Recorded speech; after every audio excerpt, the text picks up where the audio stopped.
aussi ça demeure un problème. waaw ndax loolu aussi ay jafe-jafe la. te bu ñu waxee ne kii jaaykat la jaaykat bi en même temps consommateur la. sàmmkat bay wax wala journaliste bi. non pas sàmmkat bi en même temps journaliste bi mun nañ nangu loolu mais juste que jafe-jafe yi nga xamante ne dañ koy dund. waaw mais en fait parce que quelqu'un qui n'a pas accès à l'eau koo xamante ne pour mu am aliment de bétail problème la alors que bul ko jàppee sàmmkat jàppee ko un consommateur. tout à fait léegi bu fekkente ne consommateur la te amul accès ci loolu aussi. léegi problème xoolal bu tabaski jotee état bi façon abattement bu nekk lay defal sama mbokk pël yi day wax booy transporter tekki leen ne ay taxes di leen jox ndox gratuitement di leen jox éclairage di leen jox lu ne aliment de bétail sax dañ leen ciy dimbale.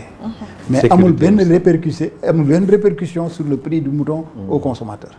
alors que loolu dafa waroon am répercussion beneen bi ci nekk mooy état day aaye jaay perte donc kon bu état buggee génnee prix pël yi dañuy toog teefanke yi toog boucher yi toog consommateurs yi toog dafa am lu ñuy wax le conseil national de la consommation donc acteurs yooyu yëpp dañuy toog ministère de l'élevage toog douane police gendarmerie ñëpp toog presse bi sax bokk nañ fekk ne comité technique def na liggéey bi nekkoon lii mooy prix de revient du kilo de mouton race bii su prix de revient bi nekkee nii kon normal na ñu am marge bii pour mën a continuer seen liggéey c'est sur cette base que la ñuy proposer le prix du kilo de mouton wala de porc pour ñuy lekk yàpp mbaam et cetera mais pël yi dañoo ragal sax ñu organiser sax waxtaan boobu donc xam nga loolu day faussé kooku mooy beneen bi ci nekk mooy tey ji xam nga jox naa la quelques produits yoo xam ne moom la état administré mais yeneen produits yëpp dafa libre xam nga loolu lu muy indi mooy ne comme c'est libre mais lii est libre de vendre le kilo de je sais pas de kilo de lait à 1 milliard. xam nga li ma la wax. donc su ko defee produits alimentaires yi nga xam ne moom la ñuy jënd tous les jours dañ koy proposer à des prix extrêmement élevés te beneen affaire bu ci nekk mooy xam nga li taxoon état wax loolu mooy libéralisation tubaab yi ñoo ñu ko imposé woon en 94 moo tax première loi boobu 1994 la woon loolu day wax concurrence mais concurrence mënul am su fekkee ne man consommateur je suis captif maanaam tey jii su ma ñëwee di jënd ci yow dara nga ne ma 1000 francs ma xam ne boutique bi ci koñ bi. dend ak yow mu ngi koy jaayee 900 dama la fay bàyyi dem jënd 900 su yàggee nga wàññi. mais bu fekkee leer na la yow boutiquier bi. ne man loo ma jaayee dama koy jënd par force parce que non seulement su ma demee à côté. même prix laay am mais même bu wàññoon ba ma dem à côté su ma ñëwaatee dootoo ma lebal. kon man du ma dem donc je suis un client captif. kon concurrence du dox d'autant plus que boutiquiers yi dañoo am ay groupe WhatsApp yoo xam ne y a plus de ay 1000 personnes yoo xam ne ils sont dans le groupe WhatsApp dañuy waxtaan di échanger wante te xam nañ réglementation bi xam nañ prix yi. lan loolu nga xalaat ne kon foofu la ñuy jaar pour yokk njëgu suukar bi. exactement mais njëgu café bi moom naka la demee. et puis aussi man damay laaj fi mu nekk nii lii di Ascosen. ban combat la mujjee gagné pour li nga xam ci ne mooy consommateurs yi est-ce que fi mu nekk nii bàyyeeku wu leen trop combat yi ngeen mënee au départ ak léegi nii sentir ko ñoon trop. man dama naan ko balaa combat yi sax ndax gagné ngeen combat dama naan la ndax wàcce ngeen ay équipe comme sànq bi nga jëlee exemple ci éleveurs yi. xam nga koo xamante ne nii xamut ne yow la nga koy wax wala la nga xamante ne war na ko def bu respecter les normes moom moo ciy gagné kooku bu fekkante ne sensibiliser woon nañ ko foogoo ne kon da koy def sans problème. non xam nga dafa am ay ni ñu koy waxee ay certitude dafa am ñoo xam ne dañuy am ay certitude am li ñuy wax perception xam nga mun ngaa am perception ne dafa tàng fekk tàngul moo tax boo xoolee sax météo buy wax sax day wax 26 degrés perception 24. wala ressenti parce que le ressenti perception maanaam xam nga yaa ngi am l'impression que peut-être que ñun on n'est pas efficace loolu nga mooy impression bi nga am comprendre nga.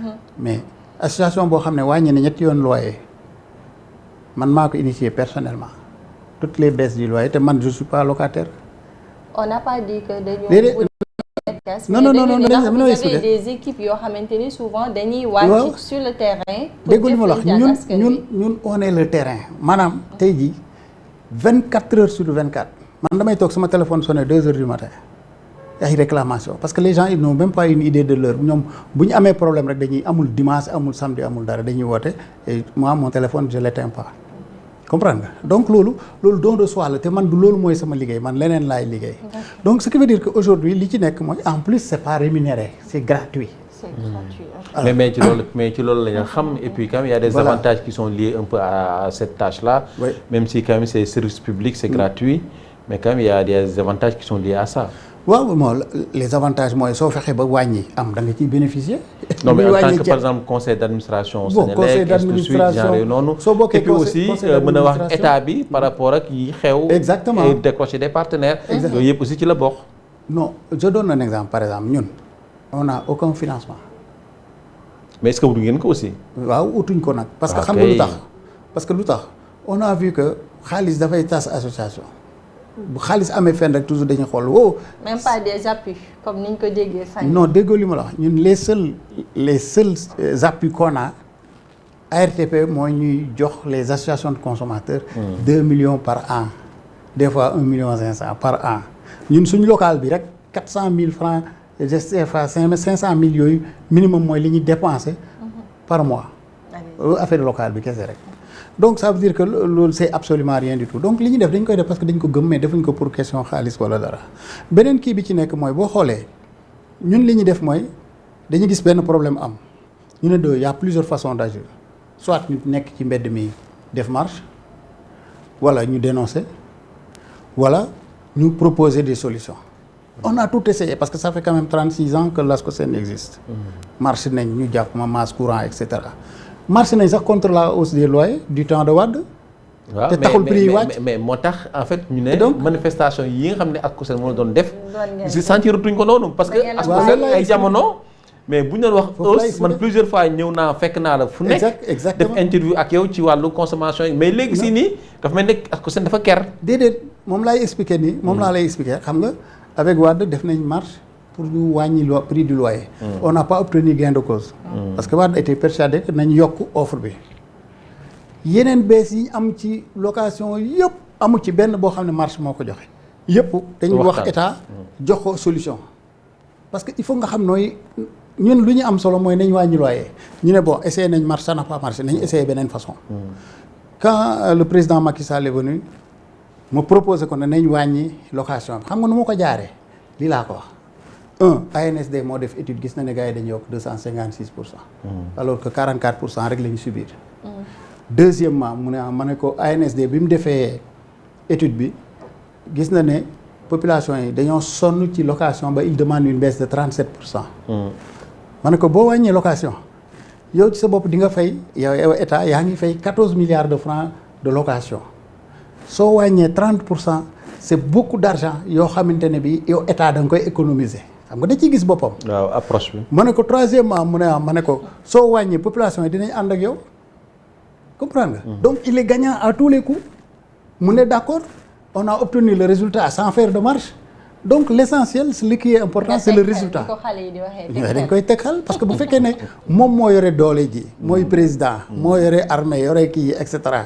ñun mënuñ koo noot pour mu wàññi nañ ko nax mu wàññi. est-ce que comprendre nga loolu mooy la stratégie looloo tax ñun ñuy am ay résultats mais bu fekkee ne da nga jàpp ne affaire bi jàmmaarloo la rek non parce que ñun defuñu affaire bi pour nit ñi gis ñu comprendre nga jéemuñ def seetluwoo dara depuis très longtemps on n'a pas fait ni de conférence de presse ni de communiqué ni rien xam nga lu tax parce que on ne cherche pas à être vu li ñuy def dañ koy def parce que dañ ko gëm rek. mais xam nga aussi au départ. moom daa ngeen def conférence presse daa ngeen def marche. c'est-à-dire amoon ngeen ay plan d'action yu ngeen doon doxal. exactement bu yokkute amee. aussitôt ñu xaar communiquer ASCOSEN. exactement bu ñëwee ñu journalistes yi ñëw yëpp si la mais xam nga boo demee aussi ba atteindre yeneen niveau de croissance yi loolu da nga koy bàyyee kii yu ndaw yi. waaw mais ASCOSEN en fait pour man xeex ngeen effectivement pour ñu wàccee location bi. mais location bi bu ñu ko wàccee saa yi dafay mel ni maanaam pour kii dañuy wàññi. bailleur dañuy wàññi. bu ñu wàññee. ay diir ñu yokkaat. dañ koy doubler sax. voilà xaaral ma tey jii nii maanaam population bi bu ñu nee wàññi sax dañuy tiit ndaxte bu ñu nee wàññi. dañu ne ñii dañuy rattraper affaire bi. voilà léegi xaaral ma tontu question boobu ñu def mu ñu mën di def nañ ko rattraper. question boobu question bu neex la. waaw xam nga lu tax réew moo gis ña fa ëpp doole. ca réew ma ñooy bailleurs yi ñii magistrat lañ ñii avocat lañ ñii ministre lañ ñii DG lañ ay borom doole ñoom yore location nga jóg taxaw ak ñooñu ne leen léegi yéen li ngeen doon gagné dinañ ci wàññi 30% duñ ko nangu wàññi yi ñu def nii yëpp ni ngay gis nii yëpp mais borom doole yi d'accorduñ ko borom kër yi d'accorduñ dañu amul pexe rek donc lépp luñ mun dinañ ko jéem a def pexe pour wàññi bi bañ a am. moo tax suñ ne xëpp buñ ne wàññi ñu dawal ba ci digg bi ñuy seet nan la ñuy contourner loi bi yaa ngi fàttaliku 2014 bi ñu wàññee dañ dem ba ci digg bi gars yi commencé naan non def nañ surface corrigée pour xool ay façon biñ demee ba wiiri ba affaire bi yéegaat ma demaat seetiwaat président ma ne ko gars yi yokkaat nañ affaire yi mu ne léegi solution ma ne ko il faut ñu wàññiwaat mais il faut que commission bañ waxoon nañ ko taxawal tuddee woon ko l'observatoire du loyer et de l'immobilier te ñu waxoon ne nañ ko def moom pour mu am suivi bi ñu def ko parce que service yi nga xam ne ñoom la yoon sant ne ñoo war a assurer suivi bi ñooñu ñu ci bari ay bailleurs lañ dañoo croiser les bras. mu d'accord xanaa boobu nag état bi jógul aussi teg ay moyens pour lijjanti loolu. est-ce que l'état doit être faible sax devant ces bailleurs? Déedéet c'est l'état lui-même qui croise les bras. Vraiment. dafa war a faible ci kanamu ces bailleurs là. da ngeen comprendre leen sax ni affaire bi compliqué. kon xalaat nga ne kon. état bi impôt yi mu bëgg a teg ci location bi xalaat nga ne kon dana lajj comme ni yokk kii bi lajjee. dina am ay ñu appliqué mais dina am ay ñu jéem a réer. loolu nga yaakaar. waaw loolu moom la mooy nekk solution bi pour maanaam. il faut ñi nga xam ne ñu état dem jusqu'au bout. il faut mais naka lay demee jusqu'au bout. xam nga tey ji boo xoolee état problème yi état di am toujours. depuis mu ngi commencé ci fin yi Abdou Diouf depuis Abdoulaye Wade ba léegi. mooy ne dañuy départ dara mais malheureusement suivi du am. déjà loolu c'est très sénégalais boo xoolee suñ ne prix yu bees am na pendant 15 jours da ngay gis agents yi di wàcc ci terrain bi di verbaliser gars yi mais après dootoo dégg dara. suñ déguerpiree fenn da ngay gis ñu déguerpir pendant 1 mois kenn dootu fa nekk mais après gars yi bàyyi ñu ñëwaat. donc ça c'est très sénégalais donc il faut que rupture pour ñu am ko il faut que loolu déjà mu am rupture maanaam suñ ne dara la. jusqu'au bout gars yi continuer di ko respecter. donc boutique témoin yi nga xamante ni ministre bi waxoon na ko fii les Sonadis boobu ba léegi. amagul loo xamante ni bëggoon naa ñëwaat juste ci location bi dinañ ci ñëwaat. non en fait dama bëggoon ñëwaat juste ci impôt bi. waaw impôt bi parce que impôt bi man li may tiit mooy bailleurs yi teg ko ci ndoddu ñi nga xamante ni ñooy loué. waaw c'est-à-dire. parce que loolu aussi dina am bailleurs yoo xam ne dinañ ko jéem. mais problème bi mooy. su fekkee affaire bi jaar na yoon. yoon dafa wax mu ne kenn amul droit fixer prix du loyer à part man yoon ni ma ko tëralee maanaam da ngay def surface corrigée ba pare am prix bi te waroo romb prix boobu mën nga def nag moins cher mais mënoo romb prix bi yoon mu ne soo ko rombee. danaa la daan ñaar ba juróom-benn weeri kaso. wala alamaan boo xam ne mën na dem ba 1.500.000.